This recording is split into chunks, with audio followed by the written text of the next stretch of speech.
মুশফিক উঠে পড়েছে, এখনো ফজরে আজান দেয়নি। সে ফ্রেশ হয়ে মিতুকে ডাকে। মিতু কোনো নড়চড় করে না। মুশফিক আবার মিতুর সাথে শুয়ে পড়ে। মিতু বিড়ালের মতো সরে আসে, জড়িয়ে ধরে তার হিমশীতল ঠান্ডা শরীরটা। মুশফিক হাসে, মিতুকে শ্রুতিমধুর করে ডাকে। কয়েকবার ডাকার পরে মিতু চোখ খুলে তাকায়। লাইটের আলোয় মুশফিকের মায়াবী মুখটা দৃশ্যমান। মিতু আরও গভীরভাবে মুশফিকের বুকে ঝাপটে আসে, বুকে নাক ঘষে চুপ করে থাকে। মুশফিক এলোমেলো খোলা চুলে হাত বুলিয়ে বলল, ওঠো, ফ্রেশ হও, আমরা দুজন একসাথে নামাজ পড়বো। মিতু মাথা নাড়ে, পিট পিট চোখ খুলে তাকায়। এই মুহূর্তে তার খুবই লজ্জা পাওয়ার কথা ছিল, লজ্জায় মুখ লুকানোর দরকার ছিল, কিন্তু তার শুধুমাত্র একটুখানি লজ্জা লাগছে। মুশফিককে এখন আরও আপন লাগছে। এক রাতের ব্যবধানে একটা মানুষকে এত আপন লাগবে কেন? মিতুর লাল ঠোঁটের ভাঁজে কিঞ্চিত মুচকি হাসির রেখা ফুটে ওঠে। তা দেখে মুশফিক বলল, হাসছো কেন? মিতু মাথা নেড়ে বলল, এমনি। মুশফিক মিতুকে পুতুলের মতো উঁচু করে নেয়। এমনি তো নিশ্চয়ই না, কেন বলো শুনি। আপনাকে খুব আপন লাগছে। এটা তো হবারই ছিল। কেন? আমাকে তো আপন লাগাই স্বাভাবিক। মুশফিকের মুখের মুচকি হাসি দেখে মিতু যেন না বলা কথা বুঝে যায়। তার লজ্জা যেন তরতরিয়ে বাড়ে। সে মুখ লুকিয়ে নেয়। মুশফিক আর মিতু একসাথে ফজরের নামাজ আদায় করে। মুশফিক মিতুর কোলে শুয়ে কোরআন তেলাওয়াত করে। মিতু মুগ্ধ হয়। মুশফিকের গলার স্বর যে এত সুন্দর তা আগে খেয়াল করা হয়নি। ভোরের আলো এখনো ফুটেনি। মুশফিক আর মিতু বারান্দায় গিয়ে দাঁড়ায়। মিতু ঝটপট চা করে এনেছে। দুজনা ভোরের মিষ্টি হাওয়া গায়ে মেখে চা খায়। মুশফিক মিতুকে এক হাতে জড়িয়ে ধরে। মিতু, মিতু দূর পাহাড়ের দিকে তাকিয়েছিল। মুশফিকের ডাকে তার দিকে তাকায়। মুশফিক আস্তে করে বলল, আল্লাহর কাছে লাখো কোটি শুকরিয়া, তোমার মতো একজন জীবনসঙ্গী পেয়েছি। মিতু মুশফিকের উজ্জ্বল চোখের দিকে তাকিয়ে বলল, এটা আপনার বলার কথা ছিল? আমি আপনাকে পেয়ে সত্যি খুব দামি কিছু পেয়েছি। মুশফিক মুগ্ধতা ভরা চোখে মিতুর দিকে তাকিয়ে থাকে। একটু পর মিতুকে জড়িয়ে ধরে বলল, মিতু, মিতু, মিতু। মিতুর মুখে সুখের হাসি ফুটে ওঠে। নিজেকে নতুনভাবে আবিষ্কার করতে পেরে কেমন পাখির মতো উঠতে ইচ্ছা করছে। মুশফিকের আদুরে স্পর্শ এখনো যেন তাজা। তার লাজুক হাসির দিকে তাকিয়ে মুশফিক বলল, তুমি আসলেই তুলতুলে। মিতু মুশফিকের পুরু ঠোঁটে আলতো করে চুমু দেয়। মুশফিক হেসে প্রতি উত্তর দেয়। মুশফিক বলল, আমার পার্সোনাল লাইফ আর প্রফেশনাল লাইফ দুটোই আলাদা। আমি তোমাকে যতটুকু জানাবো তুমি সেইটুকুই জানবে। এর বেশি না জানালে বুঝে নেবে এটা জানানো যাবে না, ঠিক আছে? আচ্ছা। তুমি একজন মেজরের স্ত্রী। যে কোনো পরিস্থিতি আসুক না কেন সবসময় নিজেকে শক্ত রাখবে, আস্থা হারাবে না। মিতু ভ্রুকুচকে বলল, কি পরিস্থিতি? অনেক রকম হতে পারে। মিতুর বুকটা কেমন করে উঠে। মুশফিক বলল, ঘাবড়ানোর কিছুই নেই। এখন কিছুই হচ্ছে না, আমি প্রস্তুত থাকতে বলেছিলাম মাত্র। আমার স্ত্রী নিশ্চয়ই সাহসী হবে। মিতু মাথা ঝাঁকায়। জি। ভোরের লাল আলো আস্তে ধীরে ফুটে ওঠে। মিতু এই প্রথমবারের মতো পাহাড়ের কোলে সূর্য উঠতে দেখল। লাল সূর্য পাহাড়ের সবুজ রঙের মাঝে ঝিকমিক করে উকি দিল। মিতু মুগ্ধ হয়ে তাকিয়ে আছে। মুশফিক পাহাড়ের দিকে তাকিয়ে বলল, তোমার সাথে আমার প্রথম ভোর দেখা, ইনশাল্লাহ এভাবেই দুজন হাতে হাতে রেখে জীবনের শেষ ভোর দেখব। মিতু আদরে আপ্লুত হয়ে বলল, ইনশাআল্লাহ। তুমি আসো, আমি নিচে যাচ্ছি। মিতু আরও কিছুক্ষণ দাঁড়িয়ে ভোরের শীতল বাতাস গায়ে মাখল। কিছুক্ষণ পর কিচেনে যায়। মুশফিক রাতের তরকারি ফ্রিজ থেকে নামিয়ে গরম করছে। মিতু অবাক হয়ে বলল, এগুলো আবার ফ্রিজে রাখলেন কখন? মুশফিক ব্যস্ত হাতে কাজ করতে করতে বলল, রাতেই রেখেছি। একজন নারী সাংবাদিক দিয়ে দক্ষ হতে হয়। ঘরের প্রতিটা কোণার দিকে শুকনো নজর রাখতে হয়। তোমার তো সবে সংসার হলো, তাই একটু লেট হবে এসব দক্ষ হতে। মিতু মাথা নাড়ে। আপনি তো খুব মনোযোগী। মুশফিক বলল, একা থাকতে থাকতে অভ্যাস হয়ে গেছে। মিতু খাবারগুলো টেবিলে নেয়। মুশফিক যদিও সকালে কোনো ভারী খাবার খায় না, কিন্তু মিতু রাতে বলেছিল মুরগি খাবে, তাই মূলত সে মিতুকে সঙ্গ দিতে খাবে। দুজনে একসাথে বসে খাবার খায়। খাবার খেয়ে একসাথে বাইরে হাঁটতে যায়। মিতু উৎফুল্ল গলায় বলল, আহা, এত সুন্দর বাতাস। সকালের বাতাস গায়ে লাগলে তা শরীরের জন্য ভালো। মিতু আর মুশফিক কটেজের বাইরে খানিকটা হেঁটে গিয়ে দাঁড়ায়। হঠাৎ মিতু বলল, ছি, এই জায়গাটায় কাদা ভরা, জুতা দিয়ে কি করছেন? মুশফিক লক্ষ্য করে কটেজের বাহিরে জুতার ছাপ। সে ভ্রুকুচকে সেদিকে তাকায়। জুতার ছাপ তার জুতার না, দাগগুলো তার কটেজের গেটের সামনে অবধি। মুশফিক মিতুকে কটেজে পাঠিয়ে মেন গেটের কাছে যায়। কটেজের পানির ট্যাঙ্কি পরিষ্কার করা হয়েছিল, সেই পানি নিচে পড়ে কাদা সৃষ্টি হয়েছিল। সেই কাদায় কেউ পা দিয়ে হেঁটেছে, তাই এমন অবস্থা। কিন্তু তার কটেজে কে প্রবেশ করবে? সাধারণত সে যখন কটেজে থাকে ওই অবস্থায় যদি জরুরিভাবে কোনো সৈনিক আসে তাহলে ফোন করে জানায়, কিন্তু গতকাল কেউ ফোন করেনি। তাছাড়া জুতার ছাপগুলো আর্মিদের জুতার ছাপ না। মুশফিক মেন গেটের কাছে যায়। অফিসারের কটেজের সামনে মূলত পাহারাদার থাকে। মুশফিক গেটের দারোয়ানকে বলল, শামসু কাকা, গতকাল কি অপরিচিত কেউ এই এরিয়া এসেছিল? উনি মাথা নেড়ে বলল, জি কে? স্যার, আমি চিনি না। তাহলে ঢুকতে দিল কেন? ছেলেটা বলল আপনি ওনার পরিচিত। আপনার স্ত্রী নাকি ছেলেটার মামাতো বোন। আমি ভাবলাম সত্যি হয়তো। উনি বললে আপনি বিশ্বাস করবেন? স্যার, উনি কি আপনার পরিচিত না? আপনার উচিত ছিল আমাকে ফোন দিয়ে নিশ্চিত করা। মুশফিক তৎক্ষণাৎ সিসিটিভি ফুটেজ চেক করে। একটা ছেলে খুব আত্মবিশ্বাসের সাথে এসেছে। তার মাথায় ক্যাপ পরা, যার কারণে পুরো চেহারা বোঝা যাচ্ছে না। মুশফিক দেখলো ছেলেটা অকপটে সব প্রশ্নের উত্তর দিচ্ছে, যদিও কথা শোনা যাচ্ছে না, কিন্তু দেখে মনে হলো ছেলেটা সবকিছু জানে। মুশফিক আর কোনো কথা না বলে জেনারেল অফিসারের কাছে ছুটে। ছেলেটার উদ্দেশ্য কি? কেনই বা তার কটেজের সামনে এলো? বিপদ কি এত সন্নিকটে চলে আসবে? তার মতো মেজরের চোখ ফাঁকি দিয়ে আসা এত সহজ? তাদের টার্গেট কি? জেনারেল কাইয়ুম হাসান মুশফিকের কথা মন দিয়ে শুনলেন। মুশফিকের কাছে বিস্তারিত শুনে প্রশস্ত কপালে ভাঁজ পড়ে। চিন্তিত গলায় বলল, মুশফিক কাইয়ুম হাসানের দিকে গম্ভীর দৃষ্টি ফেলে তাকিয়ে কিছুক্ষণ পরে বলল, ওরা আমাদের পরিকল্পনা ধরে ফেলেছে। আমি এই পরিকল্পনার প্রধান, সেটাও খুব সূক্ষ্মভাবে জেনে গেছে। আমার কটেজ অবধি চলে এসেছে। এতে করে বোঝা যাচ্ছে তারা একদম নিশ্চিত। কিন্তু এই এরিয়া প্রবেশ করলো কিভাবে? এত কিছু জানার প্রশ্নই আসে না। যদি মুশফিক এটুকু বলে থামে। কাইয়ুম হাসান তার দিকে তাকিয়ে উত্তেজিত কণ্ঠে বলল, তাহলে কি? মিতু বুঝতে পারছে না বন্ধের দিন মুশফিক এতক্ষণ অফিসে কি করে। চঞ্চল মন যে সারাক্ষণ মুশফিকের সঙ্গ চাইছে। মিতুর কেমন ছটফট লাগে। দুপুরে রান্না শেষ করে বাংলোর বাইরে গিয়ে দাঁড়ায়। রোদে চারিপাশ খাকা করছে, নাম না জানা বন্য পাখি সাই সাই করে উড়ে যায়। মিতু মুগ্ধ হয়ে পাখিটাকে দেখে। কি সুন্দর পাখির গায়ের রং। বাংলোর সামনে দিয়ে সৈনিকদের ছেলেমেয়েরা স্কুল থেকে বাসায় যাচ্ছে। মিতুর হাতের ফোনটা কেঁপে উঠে সে কানে দিয়ে বলল, হ্যালো। মুশফিক কানে ফোন ধরে শটান দাঁড়িয়ে আছে। মিতু, আমি দুপুরে এক জায়গায় যাচ্ছি। তুমি খেয়ে দরজা না আটকে ঘুমিয়ে যাও, শরীরটা ভালো লাগবে। মিতুর বিষণ্ণ মন আরও ঘন কালো অন্ধকারে ছেয়ে যায়। শান্ত কণ্ঠে বলল, আচ্ছা। মুশফিক দূর থেকেও শান্ত কণ্ঠে বিষণ্ণতার রেশ খুঁজে পেল। নিজের খেয়াল রাখো, সন্ধ্যায় আসবো। ফোনটা হাতে নিয়ে মিতু চুপচাপ দাঁড়িয়ে থাকে। বড় ডিফেন্সে জব করে। প্রথমেই জানা ছিল সে একটু কম সময় পাবে। স্ত্রীর আগে দেশ ওনার কাছে প্রথম। মিতুর মনে পড়ে মুশফিকের বলা কথাটা। মিতুকে ধৈর্যশীল হতে হবে। মিতু ব্যথাতুর মন নিয়ে ভেতরে যায়। একা একা ভাত খায়, তারপর উপরে গিয়ে শুয়ে পড়ে, কিন্তু ঘুমাতে পারে না। ছটফট করেই সারা বিকেল কাটিয়ে দেয়। কখন যে চোখ লেগে গিয়েছিল সেটা মনে নেই। মাগরিবের আজান হয়ে গিয়েছিল। মুশফিক অন্ধকার বাংলোটার দিকে তাকায়। মিতু ঘুমাচ্ছে, তাই কোনো বাতি জ্বালানো নেই। সে নিঃশব্দে রুমে প্রবেশ করে, শাওয়ার নেয়, তারপর মিতুর কাছে আসে। ঘুমন্ত চেহারায় মায়ায় লেপটানো। সে হাত বাড়িয়ে গাল ছুঁয়ে দেয়। মিতু ঠান্ডা হাতের স্পর্শ পেয়ে কপাল কুঁচকে নেয়। মুশফিক ডাকে। মিতু চোখ খুলে মুশফিককে দেখে হাসে। ঘুম ঘুম কণ্ঠে বলল, এতক্ষণে এসেছেন? হুম। আমি সারা দিন মিস করেছি। আমিও। তাহলে এতক্ষণে আসলেন কেন? আগে কেন আসা গেল না? কাজ ছিল। মিতু মুশফিকের দিকে তাকিয়ে থাকে। মুশফিক মিতুর গালে হাত রেখে বলল, এখন চলে এসেছি, আর মিস করবে না। মন খারাপ হতে হবে না। মিতু উঠে বসে। সুদর্শন পুরুষ অজানা এক মায়া মাখা চোখে তার দিকে তাকিয়ে আছে। মিতু সেদিকে তাকিয়ে বলল, চা খাবেন? মুশফিক মাথা নেড়ে সম্মতি জানায়। মিতু ফ্রেশ হয়ে কড়া লিকারে এক মগ চা বানিয়ে আনে। মুশফিক মগ দেখে বলল, মগে কেন মিতু? এত চা কে খাবে? মিতু মুচকি হাসে। মুশফিকের পাশে বসে মগে আগে নিজে ছোট এক চুমুক দেয়। মুশফিক নারীর মনোবাসনা বুঝতে পারে। স্ত্রীর পাগলামিতে আশকারা দেয়। আচ্ছা, মুশফিক বেশ সাবলীলভাবে মিতুর স্পর্শ করা জায়গায় ঠোঁট ছোঁয়ায়। মিতু হাসে, মুশফিকও হাসে। মিতু বলল, বিয়ের পর যদি কোনো স্বামী স্ত্রী চা খায় তাহলে একসাথে এক মগে খাওয়া উচিত, তাহলে ভালোবাসা বাড়ে। মুশফিক যত্ন করে চা খেতে খেতে বলল, তাই নাকি? হ্যাঁ।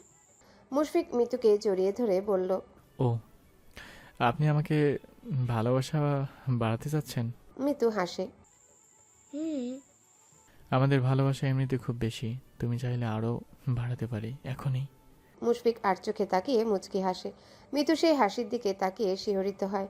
মুশফিক মিতুর লাজুক মুখের দিকে তাকিয়ে বলল, তুমি লজ্জা পেলে এত সুন্দর লাগে কেন? মিতু হেসে বলল, ফ্ল্যাটিং করছেন? আপনি এসব করতে পারেন নাকি? সব পুরুষে এসব পারে, কেউ জানে কেউ জানে না।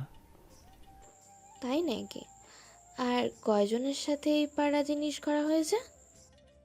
কারোর সাথে এসব করার সুযোগ পাইনি। ছোটবেলায় পড়ালেখা নিয়ে এতটাই ব্যস্ত ছিলাম যে আমার পাশে কোনো মেয়ে বসলেও আমার অস্বস্তি হতো। ভাবতাম ভাবতাম পড়ার সমস্যা হবে। পড়ালেখার পোকা মাথায় এত গভীরে চলে গিয়েছিল যে আশেপাশে তাকানোর সুযোগ পাইনি। চাকরিতে জয়েন করার পর দায়িত্ব কর্তব্য এমন করে ঝাপটে এসব মন দিইনি। আসলে ইচ্ছা করেই প্রেম করিনি। মিতু অবাক হয়ে বলল, তাই? সত্যি? এত সুদর্শন যুবক প্রেমহীন এত বছর কাটিয়ে দিয়েছে? দিলে তো, তবে এমন মনে হচ্ছে প্রেম সাগরে পড়েছি, শুধু পড়েই ক্ষান্ত হয়নি, হাবুডুবু খাচ্ছি। মিতুর কেমন সুখের অনুভূতি হলো।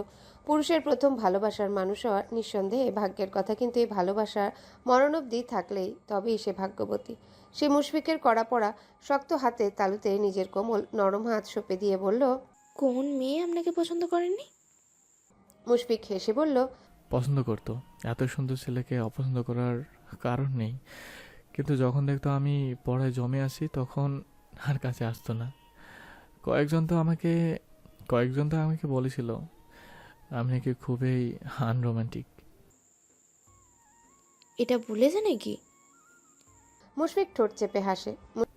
হ্যাঁ, ইস, এই কথাটা মোটেও ঠিক কথা না। আমার বর খুব রোমান্টিক। মুশফিক মিতুর খোলা চুল হাত ধরে নাড়াচাড়া করে বলল, তাই? হ্যাঁ, আমার জায়গায় থাকলে টের পেত। ওরা মিস করলো।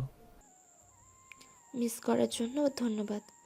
না করলে আমি আপনার প্রথম নারী হতাম কি করে? প্রথম স্পর্শ পেতাম কি করে? মুশফিক আদরে মিতুর কপালে চুমু খায়। ভীষণ আবদার ভরা গলায় বলল, আমার খুব খিদে পেয়েছে মিতু, কি রান্না করছো? মিতু ঝটপট খাবার গরম করতে মিতু উঠে যায়। সে যাওয়ার পরে হাসজ্জ্বল মুশফিকের চেহারা গম্ভীর হয়। চিন্তায় কপালে ভাঁজ পড়ে। কপালে দুহাতের আঙ্গুল চেপে ধরে ভাবে, মেয়েটাকে আমার কাছে এনে কি ভুল করলাম? বউ তো, এত দূরে সরিয়ে রাখি কি করে? মতিন তার ছোট ছেলের দিকে তাকিয়ে বলল, এত দূরে গেলি, উপরে উঠে দেখতে পারলি না কি অবস্থা? ওটা যায় কি না? রাজু মাথা নাড়িয়ে বলল, না আব্বা, চেষ্টা করছি, কিন্তু ওই বেড়া বহুত চালু, ওনের কোনো রাস্তায় নাই। খুব রিস্ক নিয়ে গেছি, আর আমি শিওর মাইয়াডারে নিয়ে ওই ঘরে থাকে। মতিন গালে দুইটা পান গুজে দেয়। মেজরা বেশি উঠতাছে, এবার পাকনা কাইটা দিমু। শালায় আমার লাখ টাকার লস দিছে, এখন ওর কলেজে আমি ফোটা কইরাম, মজা বুঝুক। পর্ব ২৬। রাত গভীর। মুশফিকের চোখের তারায় ঘুম নেই। বুকের পাশটাতে জড়িয়ে থাকা মৃত্যুর দিকে তাকায়। ভালোবাসার মৃদু ছন্দের পরে চঞ্চল হরিণের মতো মেয়েটা পরম ভরসায় তার বুকে মাথা রেখে ঘুমাচ্ছে। বিয়ে নামক বন্ধনের বোধহয় আলাদা এক শক্তি আছে, তা না হলে দুজন অপরিচিত মানুষ এতটা কাছে আসতে পারে, দুজন দুজনের সব থেকে বেশি আপন হতে পারে। এটা বুঝি বিয়ে নামক পবিত্র বন্ধনের জন্যই। মুশফিকের ঘুমানোর কথা থাকলেও তার চোখের তারায় ঘুম আসছে না। দুশ্চিন্তায় কপাল ঘেমে যাচ্ছে, বুকের ভেতর থাকা হৃৎপিণ্ড কেঁপে উঠছে। আগে এমন অনেক অপারেশন করেছে, কিন্তু কখনো এমন হয়নি। এবার এমন হচ্ছে কারণ মিতু নামক হৃদয়স্পর্শী নারী যে তার কাছে। শত্রুদের প্রধান লক্ষ্য থাকে বলবান পুরুষের প্রিয় নারী। মুশফিক জানে কাজের ব্যাপারে নিজের ব্যক্তিগত সমস্যা ঢোকানো যাবে না, কিন্তু মিতু যে কিনা ইতিমধ্যেই তার হৃদয়ে জায়গা করে নিয়েছে, তাকে নিয়ে চিন্তা আসতেই পারে। মুশফিক চোখ বন্ধ করে মনে মনে নিজেকে সাহস দেয়। এটা তাদের এরিয়া, এখানে এসে মিতুকে ছুঁয়ে দেখার সাহস কারোরই নেই। মুশফিক মিতুর কপালে চুমু দেয়, তারপর ঘুমিয়ে যায়, কিন্তু কপাল কুঁচকে থাকে। হয়তো দুশ্চিন্তা, হয়তো ক্লান্তি। আজকাল মিতুর দিনকাল এত সুন্দর যাচ্ছে যে সে প্রকাশ করতে পারবে না। তার আনন্দ প্রকাশ পাচ্ছে তার চঞ্চল কাজে, উচ্ছ্বসিত চেহারায়। এই যে ভোরের সকাল যে এত সুন্দর হতে পারে তাকে জানতো। তার মনে হয় মুশফিক তার আশেপাশে আছে বলেই চারপাশ এত সুন্দর। এটা বলছে এই জন্যেই যে আগে কখনো দিনরাত এত সুন্দর সুখময় মনে হয়নি। এখন মনে হয় কারণ এখন তার কাছে মুশফিক আছে। মিতু ঠান্ডা বাতাস মেখে বাইরে এসে দাঁড়ায়, আশেপাশের পরিবেশ দেখছে। মুশফিক চা বানাচ্ছে। মিতু বানাতে চাইলেও মুশফিক নিজেই ছোটোখাটো কাজগুলো করে দেওয়ার চেষ্টা করে। আসলে মুশফিক কাজ করতে পছন্দ করে। হঠাৎ মিতুর মনে হলো তার দিকে কেউ তাকিয়ে আছে। তার ভ্রু কুঁচকে যায়। নয়না, এই বেয়াদব মেয়ে এখানে কি করছে? মিতুর ভ্রু কুঁচকানো উপেক্ষা করে নয়না এগিয়ে আসে। মিতুকে দেখে মিষ্টি করে হাসে। মিতু সেদিনের সেই হিংস্র মেয়েটার ছিটে ফোটাও এখন হাসজ্জ্বল মেয়েটার মাঝে পায় না। নয়না হেসে বলল, ভালো আছেন আপু? মিতু কিছু বলার আগে মুশফিক বেরিয়ে আসে। তার হাতে চায়ের কাপ। নয়নাকে দেখে তার ভ্রু যথারীতি কুঁচকে যায়। তুমি এখানে কি করছো? নয়না বেশ স্বাভাবিক গলায় বলল। ভাইয়া, আমি ক্ষমা চাইতে এসেছি। মুশফিক গম্ভীর গলায় কটকট করে বলল, ক্ষমা? বাসায় চলে যাও। মুহূর্তেই নয়নার দু চোখ ছলছলে হয়ে যায়। ভাইয়া প্লিজ আমাকে ক্ষমা করুন। আমি জানি আমি যা করেছি তা অন্যায়, কিন্তু ক্ষমা তো মহৎ গুণ। আপনারা দুজনে প্লিজ আমাকে ক্ষমা করুন। ভাইয়া, আপনি ক্ষমা করলে আপু আমাকে ক্ষমা করবে। মুশফিক ভাবলেশীনভাবে তাকিয়ে আছে। সে নয়নার কাজকর্মে বিরক্ত। তাছাড়া নয়না আজকে তাকে প্রফেশনালভাবে স্যার ডাকছে না, বরং ভাইয়া ডাকছে। মুশফিককে চুপ থাকতে দেখে নয়না মিতুর দিকে পূর্ণ দৃষ্টিতে তাকিয়ে বলল, আপু আমাকে ক্ষমা করুন। আমি জানি আমি ভুল করেছি, তাছাড়া আমার পরিস্থিতি তখন ভিন্ন ছিল। মুশফিক বলল, তুমি বেয়াদবি করেছো। আমার কটেজে নিশ্চয়ই কোনো পতিতা থাকবে না। যে থাকবে সে আমার স্ত্রী। বেশি উড়ারি করা ভালো না। আমি চাই তুমি এখানেই চলে যাও। যা করেছো তা ক্ষমা অযোগ্য। নয়না মাথা নিচু করে বলল, আমি জানি। এমন কাজ করার পর আবার আমার সামনে আসার স্পর্ধা কি করে হয়? নয়না বলে, আপনারা চাইলেও আমি পায়ে ধরে ক্ষমা চাইব। তুমি যাই করো না কেন, মিতুকে যে অপমান করেছো তার কাছে এসবের কিছুই না। চলে যাও। মিতু বিস্ময়ে ভরা চোখে তাকিয়ে আছে। নয়না বলল, সত্যি বলতে আমি প্রেমে পড়েছিলাম, কিন্তু আমি জানতাম না ভাইয়া বিয়ে করেছে আর আপনি বর্তমানে কটেজে আছেন। এইসব জানলে আমি কখনোই এমন বোকার মতন আচরণ করতাম না। আপু আমাকে ক্ষমা করে দিন। মিতু ভেবে পায় না সে কি বলবে। সে মুশফিকের দিকে তাকায়। মুশফিক নয়নার দিকে ভ্রু কুঁচকে অবিশ্বাস্য চোখে তাকিয়ে আছে। নয়নের মাঝে আরও কয়েকবার ক্ষমা চায়। ক্ষমা চাওয়ার এক পর্যায়ে মিতুর হাত আকুল গলায় নিজের ভুল স্বীকার করে। মিতু বলে, আচ্ছা, সমস্যা নেই, আমি সব ভুলে যাওয়ার চেষ্টা করব। পরের বার কাউকে কিছু বলার আগে অবশ্য যাচাই বাছাই করে বলবেন। নয়না মাথা নাড়ে। কৃতজ্ঞতায় সে আপ্লুত। আমি এমন ভুল আর কখনো করব না। মুশফিক দরাজ গলায় বলল, মনে থাকলেই হয়। এখন আসতে পারো। ভাইয়া। চুপ। তোমাকে দেখে আমার ইচ্ছা করছে এক্ষুনি একটা থাপ্পড় দিয়ে দিই। নয়না পিটপিট করে কয়েকবার মিতুর দিকে তাকিয়ে চলে যায়। মিতু সেদিকে তাকিয়ে আছে। মুশফিক বলল, এত সহজে নয়নাকে ক্ষমা করে দিলেন কেন? মিতু হাসে। এত বড় মেয়ে বারবার ক্ষমা চাইছে, ব্যাপারটা আমার কাছে কি খারাপ লাগছে। থাক, যা হওয়ার তা তো হয়েই গিয়েছে। এত ভালো হওয়া এই দুনিয়ার জন্য ভালো না। আজকাল কেউ ভালো মানুষের কদর করতে জানে না। থাকুক, নয়না চ্যাপ্টার বাদ। আমি আজকাল আপনার ভাবনার মাঝেই বিভোর থাকতে চাই। অন্য কারোর ভাবনা মাথায় আনতে ইচ্ছে করে না। এত ভালো হওয়া উচিত না। ভালো মানুষ বিপদে পড়ে বেশি। আপনি আছেন না, আপনি থাকতে আমার কোনো বিপদ আসবে না। আমার উপর এত নির্ভর করো না মিতু। আমি না থাকলে চলতে কষ্ট হবে।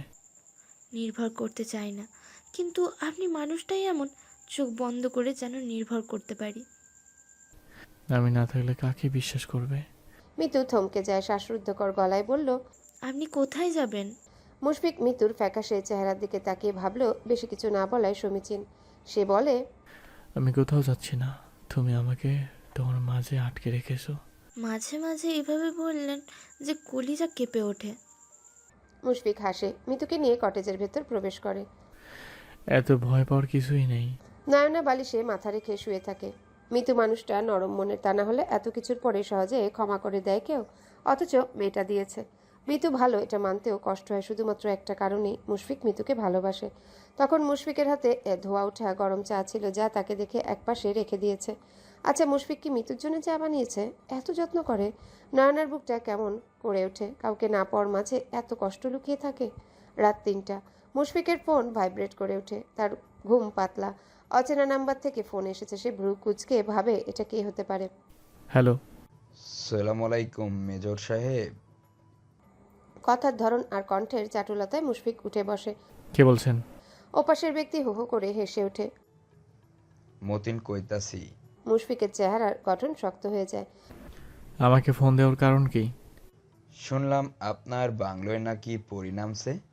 পরীর রূপ দেহনের লাইগা এখন দাওয়াত দেন মেজর সাহেব। মৃত্যুর প্রসঙ্গ আসায় মুশফিকের রাগ বেড়ে যায়, কিন্তু নিজেকে যথারীতি শান্ত রেখে বলল, আজে বাজে কথা বন্ধ করুন। আজে বাজে কথা না। আচ্ছা, পরীরে আদর মোহব্বত করতে কেমন লাগে? আমাগো বউয়েরতে বেশি মজা লাগে। তাহলে একদিন নিয়ে আপনার পরিডারে টেস্ট করি, কি কন মেজর সাহেব? মৃত্যু লক্ষ্য করেছে গত 7-8 দিন ধরে মুশফিক চুপচাপ হয়ে গেছে, কেমন গম্ভীর হয়ে কিছু ভাবে। তবে ভাবনা চিন্তায় মিতুকে জড়ায় না। মিতুকে আগের মতোই সময় দিতে চায়, ভালোবাসে, দুষ্টুমি করে, কিন্তু বলতে গেলে রাত দিন অফিসেই কাটিয়েছে। মিতুর ধারণা মুশফিক জটিল কোনো অভিযানে যাবে, যার জন্য এত তৎপরতা। মিতু জিজ্ঞাসা করেছিল কি হয়েছে, এত চিন্তিত লাগছে কেন। মুশফিক বলেছে অফিসের কাজ নিয়ে এই ব্যস্ততা। যদিও মিতু জানতে চায়নি কিসের কাজ, কারণ অফিসিয়াল কোনো কিছু জানতে পারবে না, এমনটাই কথা ছিল দুজনের মাঝে। অফিসে গিয়ে মুশফিক অনেকবার মিতুকে ফোন দেয়, বারবার জিজ্ঞাসা করবে, মেয়ে তো ঠিক আছো? কোনো সমস্যা হচ্ছে না তো? বাংলা কি এসেছিল? মিতু হাসে। মিতুর কথায় মুশফিক হাসে না, সে যথেষ্ট গম্ভীর গলায় বলল, তারপরে মেয়ে তো সাবধান থেকেও, যতক্ষণ আমি কাছে নেই। মুশফিকের গম্ভীর কণ্ঠস্বর মিতুকে ভাবায়। উনি হঠাৎ মিতুকে নিয়ে এত উদ্গ্রীব কেন? তাকে নিয়ে কি কোনো সমস্যা হচ্ছে? নিজেকে নিজেই আবার শাসায়। তাকে নিয়ে আবার কি সমস্যা হবে? সে সামান্য মিতু, ওকে? সকাল থেকে মিতুর ঘাড় ব্যথা করছে। মুশফিক অফিসে যাওয়ার আগে বারবার বলেছিল তাকে নাকি দেখতে অসুস্থ লাগছে। কি সমস্যা মিতু মাথা নেড়ে না করেছে। সে ভেবেছে এমনি, কিন্তু এখন সিএমএইচে এসে ডাক্তার দেখে বুঝতে পারলো তার প্রেশার লো হয়ে গিয়েছে, যার দরুন ঘাড় ব্যথা করছে। ঘাড়ের ব্যথাটা আস্তে আস্তে মাথা থেকে পিঠময় ছড়িয়ে যাচ্ছে। মিতু ঔষধ খেয়ে বাসার দিকে রওনা দেয়। পথে এক ভাবির সাথে দেখা হয়। ওনার বাসা মিতুদের কটেজের আগে। ওনার 2টা মেয়ে আছে, যার কারণে প্রায়ই তাদের কটেজের সামনে দেখা হয়। আজকেও বাচ্চারা সাথে আছে। যদিও মিতুর শরীর খারাপ লাগছিল, কিন্তু সে স্বাভাবিকভাবে বলল, আসসালামু আলাইকুম আপু, কোথায় যাচ্ছেন? ফাহমিদা হেসে বলল। মিসেস আহসান কোথায় গিয়েছিলেন? মিতু হাত বাড়িয়ে হাসপাতালের দিকে দেখিয়ে বলল। ডাক্তারের কাছে গিয়েছিলাম। ফাহমিদা ভ্রু কুঁচকে বলল, ডাক্তার? কেন, কি হয়েছে? তেমন কিছু না, প্রেশার ডাউন। ফাহমিদা বলল, জানেন আমার হাজবেন্ড কি বলে? শরীর যদি খারাপ লাগে তাহলে খোলা আকাশের নিচে যাও, প্রকৃতির ঠান্ডা বাতাসে হাঁটো, তাহলে শরীর ভালো লাগবে।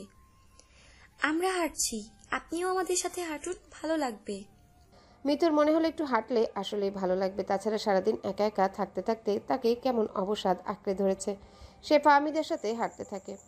আপু, আপনি কত বছর ধরে এই ক্যান্টনমেন্টে আছেন?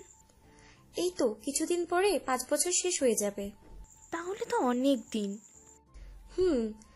আমার এই জায়গাটা বেশ ভালো লাগে, প্রকৃতির মাঝে নিজেকে খুব তাজা মনে হয়। আমারও বেশ ভালো লেগেছে। তারা গেটের কাছে গিয়ে দাঁড়ায়। ফাহমিদা তার বাচ্চাদের নিয়ে চলে যায়। মিতু বাহিরে তাকিয়ে রাস্তার দিকে দৃষ্টি নিক্ষেপ করে, তারপর বেরিয়ে যায়। আশেপাশে সৈনিক দাঁড়িয়েছে। মিতু হাঁটতে থাকে। হাঁটতে হাঁটতে মিতু খেয়াল করে তার কান্না পাচ্ছে। আশ্চর্য, অকারণেই তার কান্না পাবে? সে সুখেই আছে, কোনো রকম দুঃখ তাকে ছুঁয়ে নেই। তাহলে কেন কান্না পাচ্ছে? মিতু পেছনে ফিরে দেখে আর্মি সমেত গেটটা আর চক্ষুগোচর হচ্ছে না। মিতুর চোখ বেয়ে টপ টপ পানি পড়ছে, বুকটা ব্যথায় ছিন্ন ভিন্ন হয়ে যাচ্ছে। মুশফিক তাকে খুব ভালোবাসে, এতটাই ভালোবাসে যে একজন স্ত্রীর জন্য সেটা সৌভাগ্যের ব্যাপার। মিতুর শরীরটা খারাপ লাগছে, কিন্তু সে আরও কিছুক্ষণ হাঁটে। আকাশটা কেমন অন্ধকার হয়ে আছে, এই বুঝি আকাশ ফেরে অজস্র জলরাশি জমিনে পতিত হবে। কিছুক্ষণ পরে আকাশ গর্জন করে ওঠে, বড় বড় ফোঁটা মাটিতে পড়ছে। দূরে কিছু পর্যটক একটা কুঁড়ে ঘরের দিকে ছুটে যায়, যার সামনে ছাউনি দেওয়া বারান্দা আছে। মিতু সেদিকে তাকায়। বৃষ্টি তার খুব পছন্দ। বৃষ্টি হলে তার ভিজতে ভালো লাগে, কিন্তু আজকে ভিজতে ইচ্ছা হচ্ছে না। শরীরের অসুস্থতার জন্যই হয়তো এমন লাগছে। মিতু কুঁড়ে ঘরের দিকে পা বাড়ায়, কিন্তু এর আগে সে ছিটকে পড়ে। কোনো কিছুর সাথে ধাক্কা লেগে মিতু মাটিতে পড়ে যায়। চোখ মেলে কপালে হাত রেখে দেখে হাতটা রক্তে লাল হয়ে গিয়েছে। মিতু আস্তে করে চোখ বন্ধ করে, তার মনে হচ্ছে তার গায়ে সব শক্তি ফুরিয়ে গিয়েছে। কিছুক্ষণ পর তার মনে হলো সে শূন্যে ভাসছে। আচ্ছা, তাকে কি কেউ কোলে নিয়ে যাচ্ছে? কোথায় যাচ্ছে? মিতুর বলতে ইচ্ছে হলো, আমাকে নেবেন না, আমার মেজর রেগে যাবে, কিন্তু গলায় যেন কথা আসছে না। বাইরে বিদ্যুৎ চমকাচ্ছে। এই তো কিছুক্ষণ আগেও তো বৃষ্টি আসার কোনো লক্ষণ ছিল না। হঠাৎ করে ঝড়ো বৃষ্টি হচ্ছে। পাহাড়ি অঞ্চলে এমনি এই রোদ এই বৃষ্টি। মুশফিক টেবিল ছেড়ে উঠে বারান্দায় আসে। এত জোরে গর্জন হচ্ছে যে সে বাইরে তাকিয়ে ভাবে মিতু একা কটেজে ভয় পাচ্ছে না তো। সে মিতুকে ফোন দেয়, কিন্তু ফোনটা বন্ধ। তার ভ্রু কুঁচকে যায়। মিতুর ফোন বন্ধ হওয়ার কথা না। মুশফিক লক্ষ্য করেছে মিতুর ফোনের চার্জ 50%-এর নিচে আসতে পারে না। এর আগে মিতু ফোন চার্জে বসিয়ে দেয়। তাহলে আজকে কি হলো? মুশফিকের ভ্রু ভাঁজ হয়। ছাতা নিয়ে কটেজের দিকে ছুটে যায়। বুকটা এত ধুকপুক করছে। মুশফিকের মনে হলো মিতু বিপদে আছে, কিন্তু পরক্ষণেই নিজেকে বলল, মেয়েতো কটেজে আছে, সে গেলেই আদুরে বিড়ালের মতো বুকে এসে বলবে, মেজর সাহেব আপনি খুব পচা। আমি ভয় পাচ্ছিলাম, আপনার আরও আগে আসা উচিত ছিল। মুশফিক কটেজে গিয়ে তন্ন করে সারা বাসায় খুঁজে, কিন্তু মিতুকে কোথাও পাওয়া যায় না।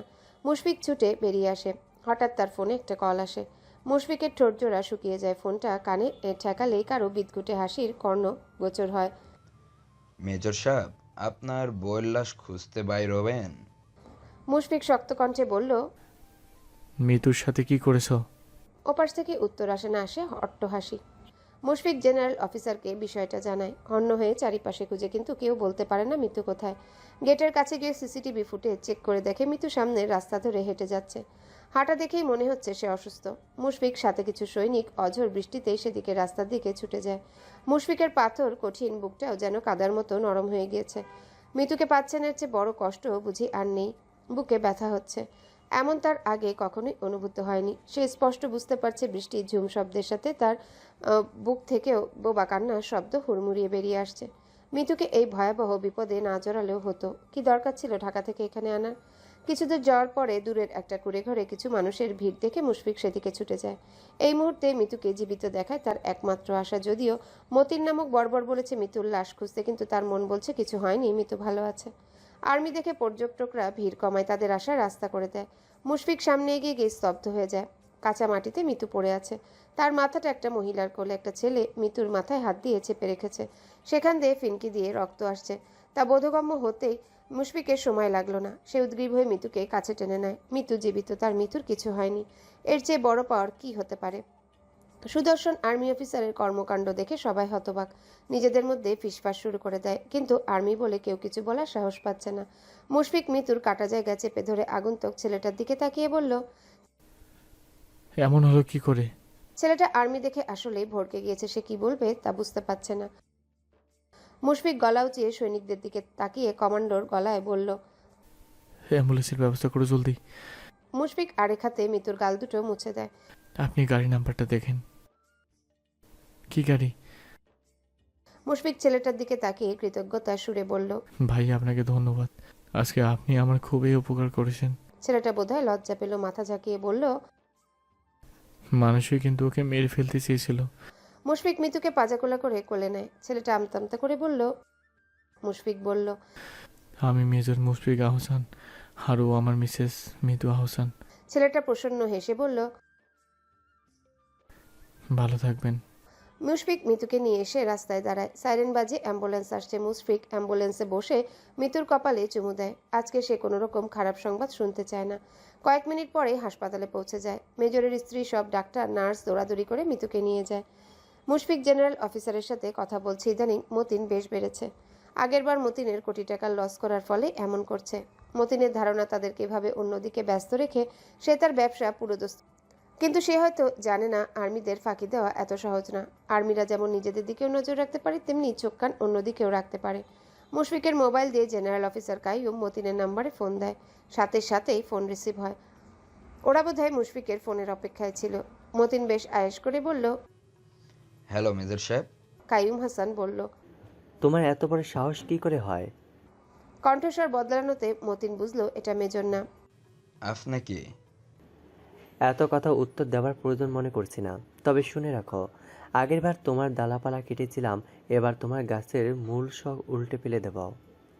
বাপরে, ভয় পাইছি। তোমার সাহস কি করে হয়? একজন মেজরের স্ত্রীকে হত্যার প্রচেষ্টা করার? মতিন কোনো কথা না বলে ফোনের সংযোগ বিচ্ছিন্ন করে দেয়। মতিন চোখ পাকিয়ে তার ছেলের দিকে তাকায়। একটা মাইয়া তুইলা আনতে পারলি না? আব্বা, তুইলা আনার লাইগা আস্তে ধাক্কা দিছিলাম, কিন্তু আশেপাশে মানুষ আসিল। আমি নামার আগে সবাই দৌড় দিছে। কোনো কামই ঠিকঠাক করতে পারোস না। ছেলেটা রুম থেকে বেরিয়ে যায়। মতিন বালিশে হেলান দিয়ে নতুন অঙ্ক মিলায়। মিতুর জ্ঞান ফিরেছে। পাশে টুলে মুশফিক বসে তার দিকে তাকিয়ে আছে। মিতু মুশফিককে দেখে বলল। সরি। মুশফিক মিতুর চোখ বেয়ে গড়ানো পানিটা হাতের আঙ্গুল দিয়ে মুছিয়ে বলল। সরি কেন? আমার উচিত হয়নি গেটের বাইরে যাওয়া। মুশফিক গম্ভীর কণ্ঠে বলল। হুম। মিতু কিছুক্ষণ মুশফিকের দিকে তাকিয়ে বলল। একটা কথা বলি? বলো। আমার মনে হচ্ছে কেউ ইচ্ছাকৃতভাবে আমায় ধাক্কা দিয়েছে। এটা কি আপনার কোনো শত্রু ছিল? মুশফিক উঠে মিতুর কপালে ভালোবাসাময় ছোঁয়া আঁকে। আমি আছি, তোমার এত ভাবার দরকার নেই। তুমি শুধু আমার কথা মতো চলবে। আজকে খুব ভয় পেয়েছিলে, তোমার কিছু হলে আমি আছি, তোমার এত ভাবার দরকার নেই। মিতু মাথা নাড়ে। মুশফিক তার শান্তির নাম। এই মানুষটার কাছে থাকলে আলাদা এক শান্তি অনুভূত হয়। রাত 9টা। মুশফিক আর মিতু ঢাকার বাসে বসে আছে। মিতু মুখ ভার, চোখে পানি টলমল করছে। তার এক কথা সে কোনোভাবেই ঢাকা যাবে না, কিন্তু মুশফিক তাকে ঢাকা নেবে। অসুস্থ শরীর, তাছাড়া ঝুঁকিপূর্ণ সময়ে এখানে না থাকাই ভালো, ঢাকা থাকাই নিরাপদ। মুশফিকের এই যুক্তি মিতু মানতে নারাজ। ঝুঁকিপূর্ণ এলাকা, তাহলে মুশফিক থাকবে কেন? যদি মুশফিক থাকে তাহলে মিতুও থাকবে। মুশফিক মিতুর দিকে তাকিয়ে আছে। আমি এখানে থাকাটাই স্বাভাবিক মিতু। তাহলে আমিও আপনার সাথে থাকতে চাই। তোমাকে রাখবো না। আমি থাকবো। আপনাকে এই বিপদে রেখে আমি যাব না। জেদ করো না। মিতু জেদ করেছিল, কিন্তু এই জেদে কোনো লাভ হয়নি, বরং মুশফিক তাকে বুকে জড়িয়ে আগুন জ্বলা লাভায় বরফ ছিটিয়ে দিয়েছে। সে এখনও কাঁদছে। মুশফিক মিতুকে টেনে বুকে নেয়, আস্তে করে বলল। এত কাদার কি আছে? কয়েকটা মাসের ব্যাপারই তো। কথা দিচ্ছি, এই মিশনটা শেষ করে আবার আমার কাছে নিয়ে আসবো। আমি আপনাকে ছেড়ে একদিনও থাকতে পারবো না। মুশফিক কাতর আকুতি ভরা টলটলে মুখটার দিকে তাকিয়ে থাকে। সে অসহায়, চাইলেও মিতুকে আর কাছে রাখা যাবে না। মিতু টার্গেট হয়ে গিয়েছে। সে নিজেও মিতুকে ছাড়া থাকতে কষ্ট হবে, তাও বলল। কয়েকদিন পরেই ঠিক হয়ে যাবে। মিতু বুঝতে পারে কোনোভাবে কাজ হবে না, তাই বাকিটা সময় মিতু মুশফিকের বুকে শুয়ে থাকে। মুশফিক আসে নিশ্চুপে নিজেদের না বলা কথাগুলো শুনে নেয়। আহ, কি হাহাকার! মুশফিক পরম যত্নে মিতুর হাতের উল্টো পিঠে চুমু দেয়। আদরে কথায় মিতুর মন ভালো করতে চায়, অথচ তার বুকেও একই জ্বালা, একই রক্তক্ষরণ। ভোর সকালে মিতু আর মুশফিক বাসায় এসে পৌঁছায়। মুশফিক আগেই তার ভাইকে বাসা পাল্টানোর কথা বলেছিল। তার কথা মতো বাসা পাল্টানো হয়েছে। নতুন বাসায়ও আগের মতোই মুশফিকের রুমটা সাজানো। মুশফিক রুমে গিয়ে বিছানায় শুয়ে পড়ে। শরীর এত ক্লান্ত লাগছে, মনে হচ্ছে এখনই ভেঙে পড়বে। মিতুকে পেয়ে তার শাশুড়ি মহাখুশি। দুজনার একজনও ওখানের পরিস্থিতি সম্পর্কে বলে না। মুশফিক ফ্রেশ হয়ে বেরিয়ে আসে। মিতু কিছু বলার সুযোগ পায় না, অথবা মুশফিক ইচ্ছে করে সুযোগ দেয় না। সে বেরিয়ে নাস্তা করে। নাস্তা করে তার মায়ের দিকে তাকিয়ে বলল। আম্মু, এখন তাহলে বেরিয়ে পড়ি। হ্যাঁ, জরুরি কাজ আছে। মিতুর পরীক্ষা, তাই দিতে এসেছি। এখন না বের হলে দেরি হয়ে যাবে। মুশফিকের আম্মা জানে মুশফিক কেমন কাজ পাগল। যেহেতু একবার বলেছে যেতে হবে, তাহলে কোনো কিছুতে আর আটকানো যাবে না। মুশফিক মিতুর দিকে তাকায়। মিতু তার দিকে ছলছল চোখে তাকিয়ে কিছু না বলে চুপচাপ রুমে চলে যায়। মুশফিক দীর্ঘশ্বাস ফেলে সবার অগোচরে খুবই গোপনে তারপর উঠে রুমে যায়। প্রশস্ত জানালার সামনে মিতু দাঁড়িয়ে আছে, কান্নার দমকে গা কাঁপছে। মুশফিক পেছন থেকে জড়িয়ে ধরে। মিতু, এমন করা ঠিক না। প্রথম দিনে বলেছিলাম আমার স্ত্রী আমার মতো কঠিন হতে হবে। সব পরিস্থিতি সামলানোর ক্ষমতা তার মাঝে বিদ্যমান থাকা চাই। ভুলে গেছো? মিতু মাথা নাড়ে। সে ভুলেনি। মুশফিকের কোনো কথাই সে ভুলে না। সব কথা খুবই মনোযোগ দিয়ে মনে রাখে। মুশফিক মিতুর দুই কাঁধ ধরে বলল। তাহলে ছোটদের মতো অবুঝপনা করছো কেন? মিতু তো মিসেস আহসান। মিতু ছলছল চোখে তাকিয়ে থাকে। মুশফিক আস্তে করে মিতুকে বুকে নেয়। মিতু ফুপিয়ে ওঠে। মুশফিক এবার শক্ত করে মিতুকে বুকে আঁকড়ে নেয়।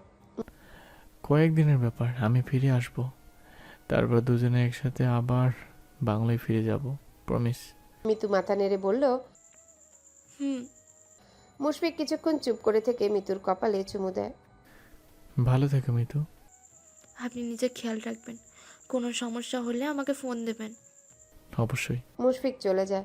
মিতু চুপচাপ বিছানায় বসে আছে। মুশফিক বলেছে তার মিশন যতদিন শেষ না হয় ততদিন সবাই একটু সাবধানে থাকতে। এবারে মিশনটা একটু বেশি ঝুঁকিপূর্ণ। গতকাল মিতুকে কেউ ইচ্ছাকৃতভাবেই গাড়িটা চাপা দিতে চেয়েছিল, তা না হলে রাস্তার একদম কিনারে কোনো গাড়ি আসবে।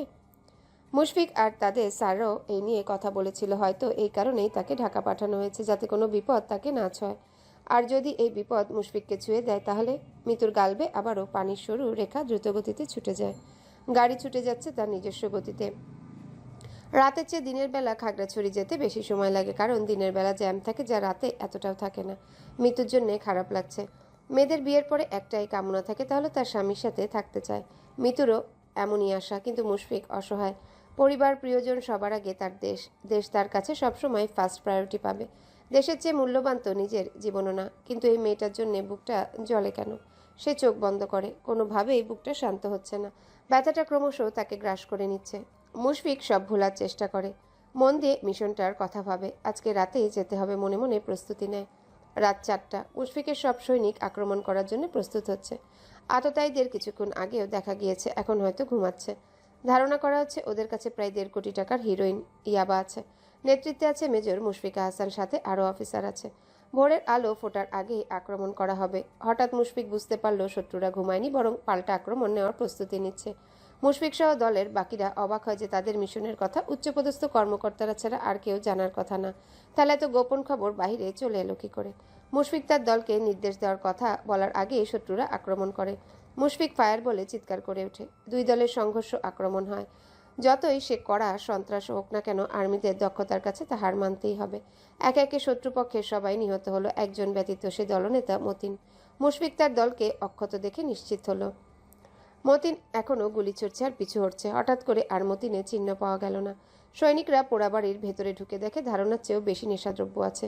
কেউ কিছু বুঝে ওঠার আগেই মুশফিক ছিটকে পড়ে। পরপর 2টি গুলি কাঁধে লেগেছে, কাঁধ বেয়ে রক্ত গলগল করে পড়ছে। সৈনিকরা মতিনকে ধরার জন্য ছুটে।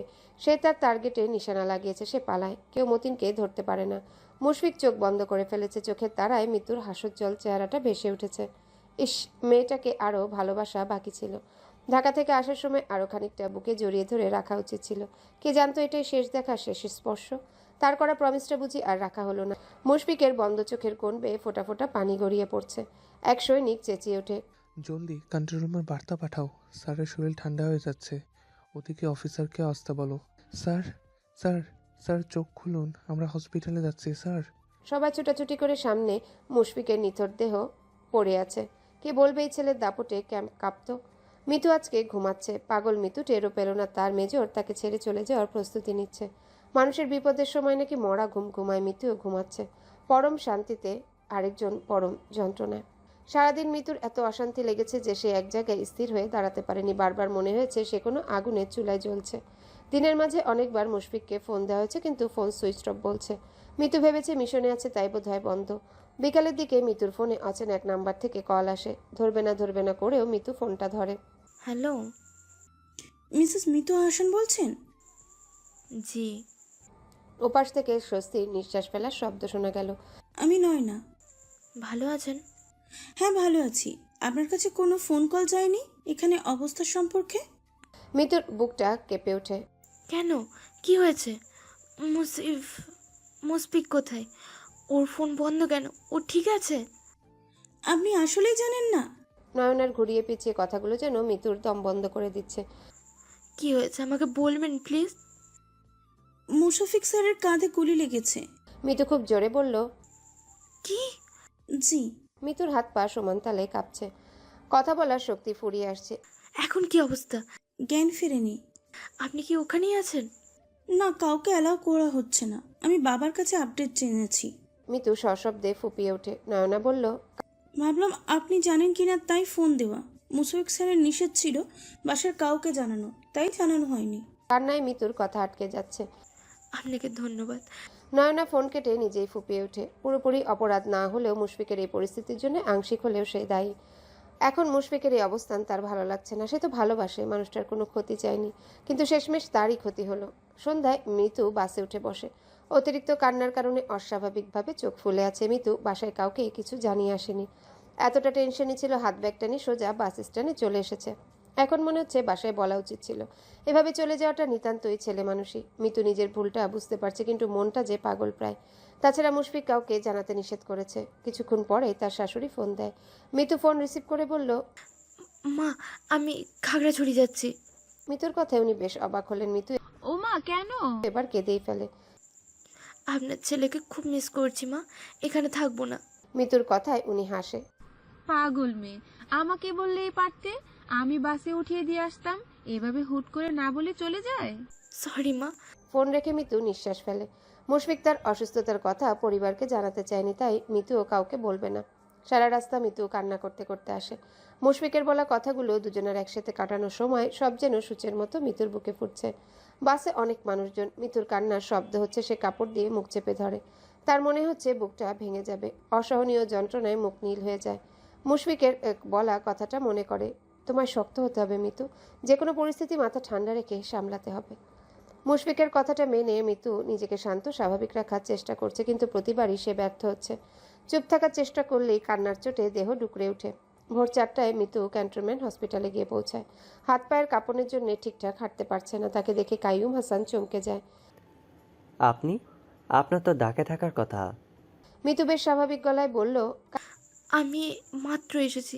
এখন কি অবস্থা? জ্ঞান ফিরেছে ঘন্টা 5 আগে। ওষুধের কারণে ঘুমাচ্ছে। ঝুঁকির বাইরে এখন? হ্যাঁ, আলহামদুলিল্লাহ। কাইয়ুম হাসান মেয়েটার অস্থিরতা অনুভব করেন। আমি কি একটু দেখা করতে পারি? কাইয়ুম হাসান খানিক ভাবলেন, তারপর বললেন, হ্যাঁ, যেতে পারেন, কিন্তু মুশফিককে ডাকা যাবে না, কোনো কান্নাকাটি করা যাবে না। ঠিক আছে। মিতু দরজা ঠেলে ঠান্ডা রুমটায় প্রবেশ করে। ধীর পায়ে ঘুমন্ত মানুষটার দিকে এগিয়ে যায়। সাদা বিছানায় খালি গায়ে শুয়ে আছে। কাঁধের দিকটা সবটাই ব্যান্ডেজ করা। মিতু মুশফিকের কপালে চুমু দেয়, গালে হাত বুলিয়ে দেয়। কাঁদবে না করেও কেঁদে ফেলে। স্বামীর অসুস্থ চেহারার দিকে তাকিয়ে মিতুর চোখের পানির বাঁধ ভাঙে। এই মুহূর্তে মিতু আল্লাহর কাছে একটাই চায়, মুশফিক সুস্থ হয়ে উঠুক, আগের মতো তার কাছে ফিরে আসুক। মুশফিক চোখ তুলে তাকায়। এতক্ষণ তার মনে হয়েছে বিশাল কোনো সাগর পাড়ি দিয়ে এসেছে। তৃষ্ণায় বুকটা ফেটে যাচ্ছে। হাত নাড়াতে গিয়ে লক্ষ্য করে হাতের কাছে কেউ আছে। ভালো করে পূর্ণ দৃষ্টি মেলে তাকিয়ে দেখে এই মানুষটা তার অর্ধাঙ্গিনী, যাকে দেখলে শরীরের অর্ধেক অসুখ বিনা ওষুধে ভালো হয়ে যায়। মুশফিক এক দৃষ্টিতে মিতুর দিকে তাকিয়ে আছে। মেয়েটা ঘুমিয়ে আছে, অথচ কান্নার দাগগুলো এখনো স্পষ্ট। মেয়েটা কি খুব কেঁদেছে? কখন এসেছে তার হরিণটা? আর খবরই বা কে দিল এতটা রাস্তা একা এসেছে? মুশফিক চুপচাপ মিতুর দিকে তাকিয়ে আছে। কিছুক্ষণ পরে মিতু চোখ খুলে তাকায়। মুশফিককে তাকাতে দেখে সশব্দে কেঁদে দেয়। মুশফিকের ভালো হাতটা টেনে বুকে চেপে ধরে বুঝাতে চায় সে কতটা মিস করেছে, ভয় পেয়েছে। ভীষণ অসুস্থ শরীর নিয়েও মুশফিক হাসার চেষ্টা করে। আমি ভালো আছি। মিতু কাঁদতে কাঁদতেই বলল, এটাকে ভালো থাকা বলে না। আপনি এমন কেন? পরিবারকে জানাতে না করেছেন কেন? এটাকে ভালো থাকা বলে না। আপনি এমন কেন? পরিবারকে জানাতে না করেছেন কেন? যদি কিছু হয়ে যেত? মুশফিকের চোখের কোণে পানি জমে। কিছু হয়নি তো, খেতো না। তাড়াতাড়ি ভালো হয়ে উঠুন। একা আসতে গেলে কেন? না আসলে আমি মরে যেতাম। পাগল। মিতু মুশফিকের হাতে হাজারো চুমুর বর্ষণ এঁকে দেয়। পাগল রমণী প্রিয় মানুষটাকে বুঝাতে চায় সে কতটা উতলা, কতটা উদ্গ্রীব। মুশফিক চুপচাপ মিতুর পাগলামিগুলো দেখে। নয়না নিঃশব্দে কাঁদছে। কাইয়ুম হাসান বজ্রপাতের মতো স্তব্ধ হয়ে দাঁড়িয়ে আছে। হাতের প্রমাণগুলো কাটার মতো গায়ে বিচ্ছে। মুশফিক চুপচাপ নয়নাকে পর্যবেক্ষণ করছে। এটাকে ভালোবাসা বলে? কোন ক্ষেত্রে? এমন নিন্দনীয় কাজ করে কিভাবে ভালোবাসার প্রমাণ দিতে আসে? নয়নার ভুলের জন্য মিতু একবার মরতে মরতে বেঁচে গিয়েছে। মুশফিকের একরত্তিও ইচ্ছা করছে না নয়নার সাথে কথা বলতে কিংবা তাকে কিছু জিজ্ঞাসা করতে। জেনারেল অফিসার বলল, এমন দেশোদ্ধিতা করার জন্য তোমাকে চাকরি থেকে বরখাস্ত করা হলো, আর এখন গ্রেপ্তার করা হবে। নয়না মাথা নিচু করে কাঁদছে। কাইয়ুম হাসান লজ্জিত। মেয়ের এমন কাজে চিৎকার করে কাঁদতে ইচ্ছা করছে। জানা যায় মুশফিক আর মিতু ঘুরতে যাওয়ার সময় নয়না তাদের পিছু গিয়েছিল। তখনই মতিনের সাথে পরিচয়। মিতু তাদের কটেজে ঢুকতে সাহায্য করেছিল। তারপরে যদিও আর কোনো কথা শুনতে রাজি ছিল না, কিন্তু মতিন ব্ল্যাকমেল করে সব করতে বাধ্য করেছে। মেয়ের কথা শুনে কাইয়ুম হাসান খেকিয়ে ওঠে। তোমায় ব্ল্যাকমেল করে আর তুমি আমাকে বলতে পারোনি? ভয় পেয়েছিলে? ভয় পেলে কালো দলের সাথে হাত মেলানোর সাহস পেতে না। এখন তো পুরো জীবন শেষ, এখন ভয় পাচ্ছ না? নয়নাকে নিয়ে যাওয়া হচ্ছে। মিতু সেদিকে তাকিয়ে ভাবে ভালোবাসা যেমন নরম হয় তেমনি ভয়ঙ্কর হয়। পরে নয়নাকে টোপ হিসাবে দিয়ে মতিনকে ধরা হয়। ভুল পথে গিয়ে এভাবেই নয়নার জীবনটা নষ্ট হলো। আসল কথা হচ্ছে যে তোমাকে চায় না, তুমি তাকে জোর করে নিজের করে নেওয়ার চেষ্টা করো না।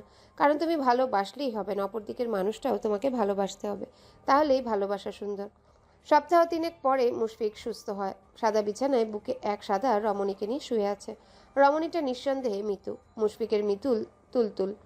মিতু লজ্জামাখা দৃষ্টি মেলে মুশফিকের দিকে তাকায়। মানুষটার ছোঁয়াগুলো যেন এখনও নতুন, গা কাঁপিয়ে দেওয়ার মতো। এই যে এখনও মিতু লজ্জা পাচ্ছে, লজ্জায় গাল লাল হয়ে যাচ্ছে। মুশফিক মিতুর ঠোঁটে ছোট ছোট চুমু দিয়ে বলল, ভালোবাসি আমার ছোট্ট হরিণ। মিতু চুপচাপ বুকে শুয়ে থাকে। মুশফিক বলল, মৃত্যু ওই দিনের মতো আমাদের জীবনে এমন ঝড় আরও অনেক আসতে পারে বলেছিলাম না? চাকরির প্রথম দিনেই নিজের জীবনটা দেশের জন্য উৎসর্গ করে দিয়েছি।